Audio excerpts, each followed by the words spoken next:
नमस्कार खेलाघरी रान्नाघरी सब लोग के स्वागत जानाओ। अनेक दिन पर आबार भिडियो निकली आसनु। तो आज के मुई तुम्हार के आर गोटाई नुआ रेसिपि निये एसेछो, सेटा हला नारिकेल बरफी रेसिपि। तो तार दिसरु की नागे आइसो देखि निबा। तार दिसरु मुई 3टा नारिकेल के खूब भाला मिहि करी भाला भावे कुरी निछो और 150 ग्राम चीनी निछो, 400 ग्राम गुड़ निछो और दूध निछो 1.5 केजी दूध के खूब घन करी मारी निछो और 2टा पाउडार दूध मैंने आमुल दूधेर पैकेट निछो। तो एगाके एक सिंगे गोटाई जायगाय मुई माखी निमु सबगाके मिसेई करी। तो प्रथमे नारिकेलटा देखो गोटाई कड़ाई दी दिनु। नारिकेलटा যতটা সম্ভব মিহি করি কুড়ার চেষ্টা করব। তো অথবা মুই চিনিটাকে दी दिनु, তারপরে গুড়টাকে दी दिनु। গুড় এঠে মুই 400 গ্রাম নিছো, তোমার চাইনে আরো বেশি নি পারো। তারপরে দেখো পুরাটা দুধ গুড়কে মোট दी दिनु, তারপরে অথবা দুধটাকে दी दिनु।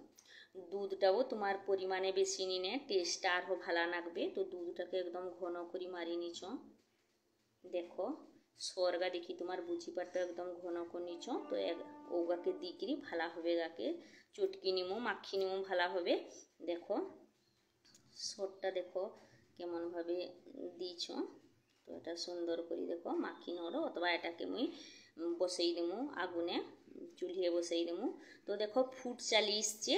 তো এটা অথবা প্রথম অবস্থায় ফুল আঁচ দিব, দিকরি চালাইতে রহিব তোড়া যেমন নেই নাগি যায়, কারণ আঁচটা বেশি দিনে তোড়া নাগি যাবার চান্স রয়। তো মাঝে মাঝে প্রায় চালাইতে রহিব। দেখো এটা হিতে 45 মিনিট মতন সময় লাগে। তো পরিমাণটা যে যেমন সেরকম সময় লাগবে। তো এটা দেখো 15 মিনিট মতন পরে কতটা মরিয়েছে, দেখো কালারটাও চেঞ্জ হয়েছে, আস্তে আস্তে ঘন হয়ে সেরে দেখো অথবা এটা অনেকটা ঘন হয়েছে। তো ও অবস্থায় আমি পাউডার দুধটাকে দিয়ে দেবো। এটা গোটাই দারুণ সুস্বাদু জিনিস। নারিকেল মিষ্টি আমি পাউডার দুধ দিকরি বনহেইতিনু, কিন্তু এটা আমি প্রথম বনহেইনু গাইর দুধ দিকরি শাশ্বতী খুঁটিয়া দিদি বলবাকে।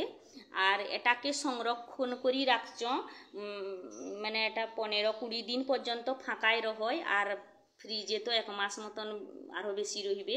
অথবা দেখো ঘন হয়ে এসছে, ও অবস্থায় আমি 1.5 প্যাকেট পাউডার দুধ দিয়ে দিনু, দিকরি ভালো হবে এটাকে মাখি নড়ো। তো অথবা পাকটা আর একটু নাড়াচাড়া করার পর দেখো অথবা আঁচটাকে একদম কম করে দিব। তো পাকটা হিসছে দেখো গোল লাড্ডু বড়ি যায় রে। তো অথবা মুই এটাকে 2টা থাইয়ে ঠাই নিমু, কারণ মোর পাশে সময় থাইলানি লাড্ডু করার দিবাকে মুই জলদি হবে বলি থাইয়ে ঘি মাখাই নিছ 2টা থাইয়ে দিকির ভাগ করি 2টাকে ঢাড়ি নিনু। দিকির এটাকে আমি বরফি শেপ দি দৌড়। তো তোমার যেরকম শেপ দি পারো লাড্ডুও করি পারো আর সন্দেশ আকারও করি পারো, যেমন শেপ দি পারো কোনো অসুবিধা নেই। মুই এটাকে বরফি শেপ দি দিনু। দেখো 2টা থাইয়ের ভিতরে ভালো হবে নৌটু দিকির প্ল্যান করি নু উপরটা দি, বাকি যে পাউডার দুধটা থাইলা 2টাকে সমানভাবে দিয়ে দিনু। দিকির গরম অবস্থায় পিস পিস করে কাটি নিনু, কারণ একটু গরম অবস্থায় কাটি নিয়ে ভালোভাবে কাটে শক্ত হয়ে গেলে কাটতে খুঁজে নি। দেখো দিকির বরফির মতন শেপ করে নিছ।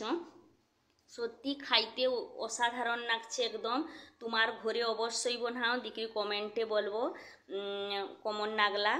দেখতেও দেখো কত সুন্দর লাগেটে। তো ধন্যবাদ, নমস্কার। অবশ্যই কমেন্টে তোমার জানা।